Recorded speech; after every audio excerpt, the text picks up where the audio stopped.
एक गांव में 35 वर्षीय कमलाताई नाम की एक औरत रहा करती थी। उसका एक ढाबा था। उसके ढाबे पर मिलने वाली रबड़ी बहुत दूर तक मशहूर थी। वो रबड़ी वो खुद बनाती थी। कमलाताई क्रूर और निर्दयी स्वभाव की थी। वह गांव में ब्याज पर पैसे उठाने के काम भी करती थी। इस काम के लिए उसने कुछ गुंडे भी पाल रखे थे। एक दिन गांव का सरपंच चतुर सिंह कमलाताई की रबड़ी खाने के लिए आया।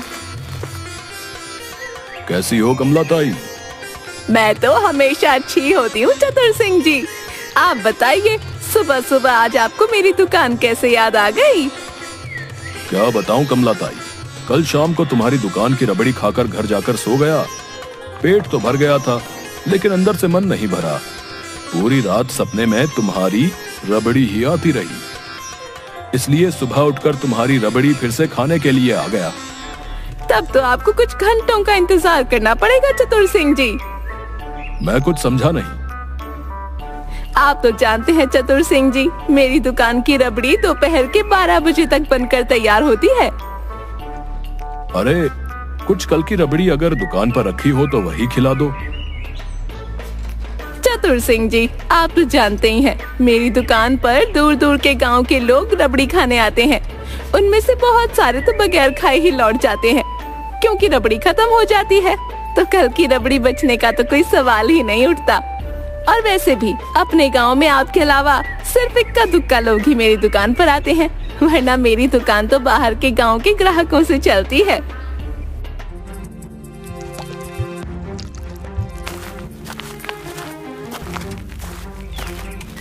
अरे मालकिन, अरे ये गांव वाले बेचारे आपकी रबड़ी कहां से खा लेंगे?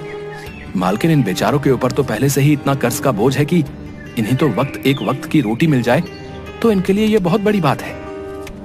तो कहना क्या चाहता है भैया? कुछ नहीं मालकिन, मैं तो बस ये कहना चाहता हूँ कि हमारे गांव में गरीबी बहुत ज्यादा है। मुझे बेवकूफ समझ रखा है तूने? मैं सब समझती हूँ। तू हंसी हंसी में मुझे ताने देता रहता है। अरे ढैया पर क्यों भड़क रही हो कमलाताई? वो बेचारा कुछ गलत थोड़ी ही ना बोल रहा है। हम सब जानते हैं कि पूरा गांव तुम्हारा कर्जदार है। उन बेचारों की जमीन जायदाद खेत सब तुम्हारे पास गिरवी रखे हैं, और वो बेचारे जीवन में ना कभी सूद सहित तुम्हारे पैसे लौटा पाएंगे और ना वो अपनी संपत्ति छुड़ा पाएंगे। क्योंकि अगर तुम किसी को 500 रुपए सूद पर देती हो तो अगले महीने उसका सूद ही 5000 हो जाता है। लेने वाला तो बेचारा वैसे ही मर जाएगा। अरे तो मैं क्या इन सब गांव वालों को घर घर जाकर जबरदस्ती कर्जा देती हूँ क्या? वो मेरी दुकान पर खुद आते हैं पैसे मांगने के लिए। पैसे देने से पहले मैं उन्हें सब बता देती हूँ कि मैं सूद और लोगों से थोड़ा ज्यादा लगाती हूँ। इसके बावजूद भी अगर वो नहीं मानते तो उसमें मैं क्या करूँ? और तुम तो इतने भोले बन रहे हो चतुर सिंह, जैसे कि तुम तो राजा हरिश्चंद्र की संतान हो। मुझे सब पता है शहर में तुम कौन सा काला कारोबार करते हो। अरे कमलाताई, तुम तो मेरी बात का बुरा मान गई। मैं तो बस तुमसे ये कहना चाहता हूँ कि अपने गांव के लोगों पर थोड़ा सा तरस खा लिया करो।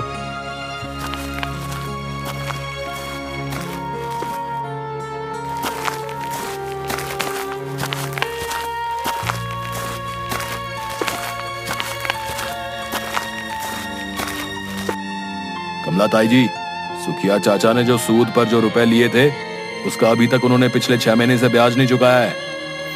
अरे पूरे 1 लाख रुपए लेकर गया था, जिसका ब्याज और असल मिलाकर पूरे 5 लाख रुपए है। जाओ जाकर पैसे लेकर आओ। हम दोनों सुखिया से पैसे ही मांगने गए थे, लेकिन आज उसकी बेटी की शादी है। उसकी पत्नी बहुत रो पीट रही थी, इसलिए मजबूरी में हम दोनों को वापस आना पड़ा। अरे मुस्टंडो, रोज मेरी 2-2 किलो रबड़ी खा जाते हो और 3-3 किलो पी जाते हो दूध। ये सब मैं तुम्हें मुफ्त का नहीं खिलाती पिलाती। उस सुखिया की पत्नी ने तुम्हारे सामने तो आंसू क्या बहा दिए, तुम दोनों पिघल गए। चलो मेरे साथ, देखती हूँ कैसे पैसे नहीं देता सुखिया। आज तो मैं उससे अपनी पूरी रकम वसूल करके ही लौटूंगी।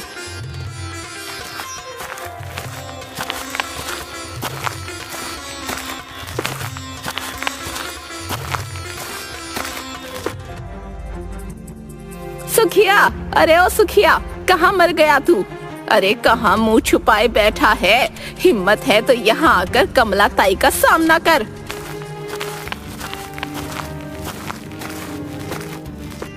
क्या रे सुखिया, भीमा और कालिया को तूने बगैर पैसे दिए ही लौटा दिया?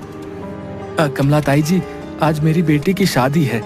मुझे थोड़ी मोहलत और दे दीजिए, मैं आपके सारे पैसे सूद समेत वापस कर दूंगा।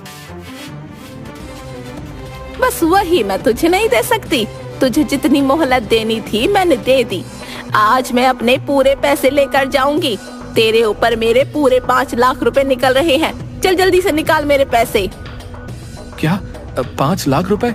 लेकिन आपने तो कहा था कि मेरे ऊपर सिर्फ 2 लाख रुपए निकल रहे हैं। अरे वो तब कहा था जब तू समय पर पैसे दे देता, लेकिन तू अपने वादे से पूरे 2 महीने लेट हो गया, तो उसकी ब्याज दुगनी लगेगी ना। ऐसा अत्याचार मेरे ऊपर मत कीजिए कमला ताई, मैं बर्बाद हो जाऊंगा। मुझे इससे क्या फर्क पड़ता है? पैसे अगर सूद पर पैसे लिए हैं तो लौटाने तो पड़ेंगे।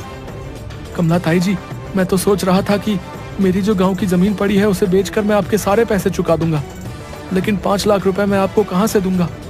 अगर मैं अपना घर और जमीन भी बेच दूं, तब भी मैं इतने पैसे नहीं जुटा सकता। कोई बात नहीं सुखिया, तूने अपनी बेटी के विवाह में जो गहने बनवाए हैं वो किस काम आएंगे? मैं तुझे 15 दिन की मोहलत देती हूँ।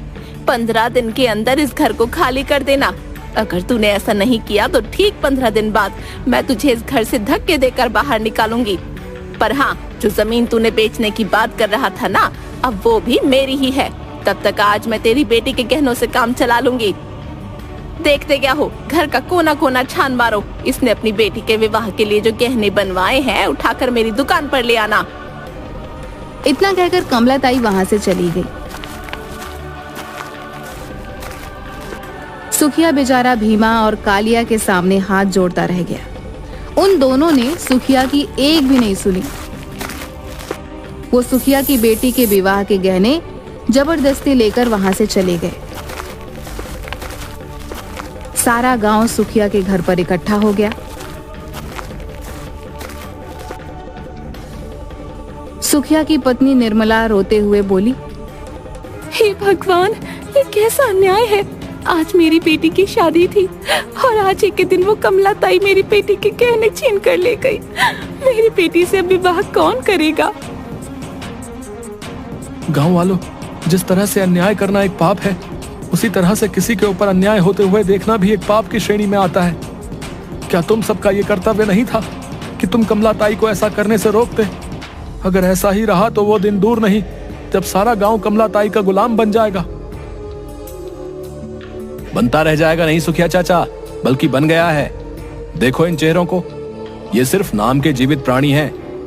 मुझे तुझसे पूरी हमदर्दी है सुखिया, लेकिन तुझे कमला ताई से सूद पर पैसे लेने की आखिर ऐसी क्या जरूरत आ पड़ी थी? तुझे मैंने मना किया था, लेकिन तूने मेरे मना करने के बावजूद मेरी एक बात नहीं मानी और अंजाम तेरे सामने है। अरे मुझे तो पहले से ही पता था कि तेरे साथ कुछ ऐसा ही होगा।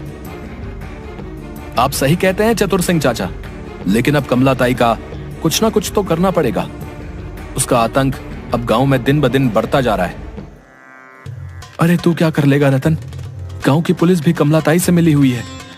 टोंडे को महीने में अच्छी खासी रकम पहुंचाती है, इसलिए हम सब गांव वालों की कोई रिपोर्ट नहीं लिखता। अरे तो तुम किस काम के चतुर सिंह हो? सारे गांव वालों ने मिलकर तुम्हें अपना चतुर सिंह चुना है। जब तुम ही ऐसी बात करोगे तो फिर बाकी गांव वालों का क्या होगा?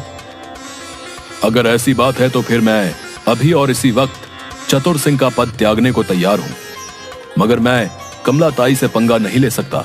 समझ गए ना तुम लोग? हाँ, आप तो ऐसा बिल्कुल बोलोगे, क्योंकि आप तो रोजाना उसकी रबड़ी खाने जाते हैं और आपको तो उसकी रबड़ी बहुत पसंद है। सिर्फ मुझे ही नहीं, बल्कि उसकी रबड़ी दूर दूर तक मशहूर है। हाँ, लेकिन वो दूर के लोग नहीं जानते ना कि कमला ताई रबड़ी की आड़ में गांव के लोगों के ऊपर अत्याचार करती है, उन्हें नाजायज दबाती है। आप सबको ये कायरों भरा जीवन मुबारक हो, मगर मैं इस कायरता में नहीं रह सकता। मैं जा रहा हूं गांव छोड़कर। अगर जाना चाहता है तो जा, हम सबके ऊपर ठीकरा फोड़कर क्यों जा रहा है? इतनी ही ज्यादा अगर तेरे मन में सच्चाई की आग लगी हुई है तो जाकर तो खुद कमला ताई से बात क्यों नहीं कर लेता? और अगर खुद बात नहीं कर सकता तो जाकर उसके खिलाफ थाने में रिपोर्ट दर्ज कर दे। गांव छोड़ने से पहले ये काम भी जरूर करूंगा मैं। तुम्हारी तरह कायर नहीं हूं चतुर सिंह जी।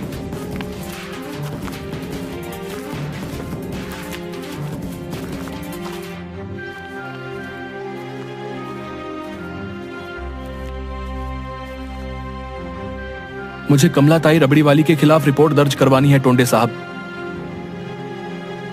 अच्छा, क्या किया कमलाताई ने तेरे साथ? मेरे साथ नहीं, लेकिन गांव वालों के साथ जरूर किया है। कमलाताई रबड़ी बेचने की आड़ में गांव वालों को नाजायज दबाती है। उन्हें कम पैसे कर्ज पर देकर बहुत भारी ब्याज वसूलती है और ब्याज न दे पाने की सूरत में उनके मकान और उनकी जमीन पर कब्जा कर लेती है। तुझे शर्म नहीं आती एक विधवा पर ऐसा इल्जाम लगाते हुए? एक तो उस बेचारी का पति 10 साल पहले मर चुका है, तब से वो बेचारी रबड़ी बेच बेच कर अपना धंधा कर रही है। सीधी तरह से यहाँ से निकल जा, वरना इतना मारूंगा कि सारी सच्चाई गिरी निकल जाएगी। निकल यहाँ से अब।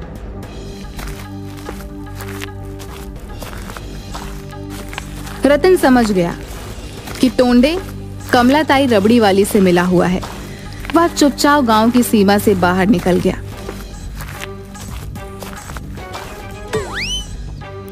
माफ करना भाई, अंधेरे की वजह से मैं आपको देख नहीं पाया। कोई बात नहीं, वैसे तुम काफी चिंतित नजर आ रहे हो। सब कुछ ठीक तो है ना? मैं गांव छोड़कर जा रहा हूं। गांव छोड़कर जा रहे हो? लेकिन क्यों?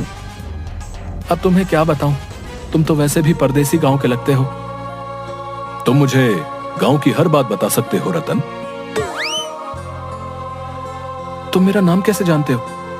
मैं तुम्हें भी जानता हूं और तुम्हारे माता पिता को भी जानता हूं। ये बात अलग है कि जब मैंने तुम्हें आखिरी बार देखा था तब तुम 15 साल के थे, लेकिन आज तुम 25 साल के गबरू जवान हो चुके हो। मुझे आपकी आवाज पहली बार जानी पहचानी महसूस तो हुई थी। अब कौन है आप? वो सब छोड़ो, ये बताओ कि तुम गांव छोड़कर क्यों जाना चाहते हो? गांव में सब कुछ ठीक तो है ना?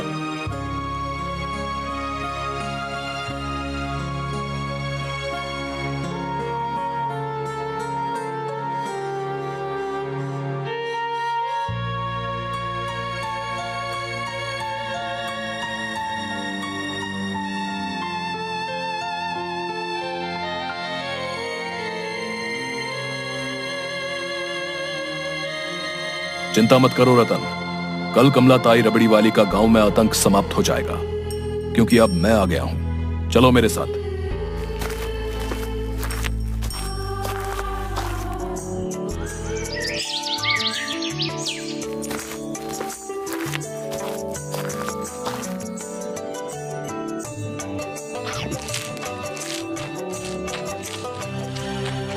ये व्यक्ति इस गांव का तो नहीं लगता, लेकिन फिर भी पता नहीं क्यों इसकी शक्ल काफी जानी पहचानी महसूस होती है। अरे क्या खाक जानी पहचानी महसूस होती है?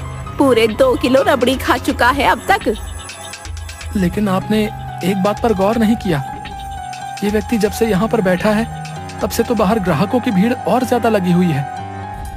तो तू कहना क्या चाहता है? इस व्यक्ति के शुभ कदम से मेरे दुकान पर ग्राहकों की भीड़ लगी हुई है। अरे इसके जैसे पता नहीं कितने आते हैं कितने जाते हैं। इसकी शक्ल तो देख, कितना गंदा मालूम होता है। ऐसा लगता है इसने बरसों से अपनी दाढ़ी और बाल नहीं कटवाए। मुझे तो सोच सोच कर घबराहट हो रही है। पता नहीं इसके पास पैसे भी होंगे या नहीं। सही कह रही हो कमलाताई। वैसे अगर इसके पास पैसे नहीं निकले तो आप क्या करेंगी? मैं कुछ समझा नहीं। कमलाताई ने तो बताया था कि 10 साल पहले रात के वक्त तुम्हारा ट्रेन से पैर फिसल जाने की वजह से देहांत हो गया, और हम सब गांव वालों ने उसकी बात पर यकीन कर लिया। झूठ बोलती है कमलाताई। सच तो यह है कि ट्रेन में इसने मुझे धक्का दिया था, क्योंकि मेरी सारी जायदाद पर कब्जा करना चाहती थी। मुझसे पहले न जाने ये कितने लोगों को धोखा दे चुकी थी, लेकिन मुझे ट्रेन से धक्का देकर फिर ये इसी गांव में ही रहने लगी और इसने अपना धंधा बदल लिया। मेरे पैसों का गलत इस्तेमाल किया है कमलाताई ने। मेरी मेहनत की कमाई गांव वालों को कर्जे के रूप में देकर उनसे उनका सब कुछ छीन लेना। आजकल यही धंधा अपना रखा है इस कमलाताई ने। ये झूठ बोल रहे हैं। क्या सबूत है इसके पास कि मेरा पति है? कमलाताई, झूठ ये नहीं, झूठ तुम बोल रही हो। ये रमेश ही है। भला क्या मैं रमेश को नहीं पहचानता?